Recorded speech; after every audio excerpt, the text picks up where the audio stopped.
नमस्कार मित्रांनो, ही आरा-36 ग्राफ्टेड प्लांटची बाग आहे आणि अत्यंत उत्कृष्ट बाग.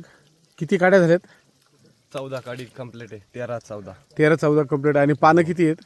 पानं जवळपास 300-350च्या पुढाची. नाही म्हणजे एका काडीवर किती? एका काडीवर 35 पानं. 35 पानं झालेली आहेत. साधारण कॅनोपी पाहिल्यावर आपल्याला अंदाज येतोय. तुम्ही तुमचं नाव सांगा. संजय जगन्नाथ पडोळ, सोनेवाडी.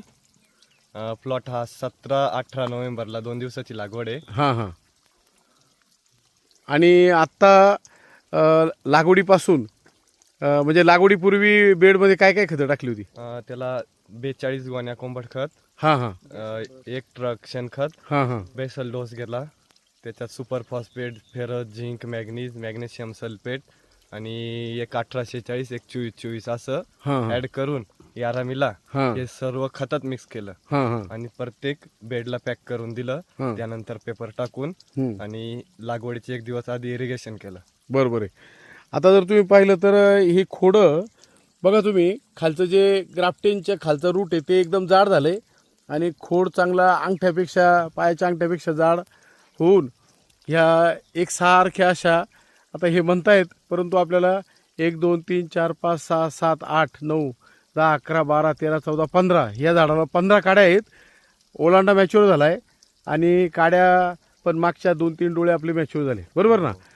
तर आता अजून काय सांगता येईल तुम्हाला? याला अजून सर्वात जास्त रिझल्ट म्हणजे फ्लड. हां हां याला आतापर्यंत 18 फ्लड झाले. 18 फ्लड झाले, हो. बरोबर आहे.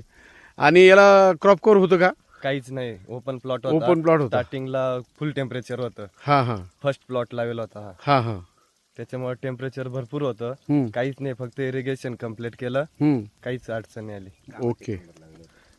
काय तुम्हाला काय सांगता येईल ह्या प्लॉट बद्दल? काहीच नाही, गावात 1 नंबर लावलेला होता सर. पण कंपनीने दिलेल्या शेड्यूल नुसार हं. बेसल डोस हां हां तो जर फॉलो केला ते चित्र सगळीकडे पाहायला मिळेल. Okay okay. मित्रांनो, आपल्या मनामध्ये कायम संशय असतो की ग्राफ्टेड प्लॉट हा एवढा जोरात वाढत नाही, परंतु इथं जर पाहिलं तर आपल्या लक्षात येईल की अगदी इकडची काडी त्या ओलांड्याला आणि ही काडी पलीकडच्या ओलांड्यापर्यंत गेलेली आहे, नाही का? असं आपल्याला आत्ताच दिसतंय. दणकट झाड झाले, दणकट काड्या झाल्यात. हे झाड म्हणजे 12 किलोची क्षमता असलेलं झाड तुमचं तयार झालंय. हो, सक्षम झालं. हां, एवढं सक्षम असं झाड यांनी तयार केलंय. सर्व शेतकऱ्यांच्या वतीनं मी तुम्हाला हां हां बरोबर आहे. इतकं जाड बूड झालंय, इतकं चांगलं न्यूट्रिशन मिळालंय, चांगल्या पद्धतीनं काड्या बांधल्यात, पिंचिंग केलंय, ओलांडे बांधलेत,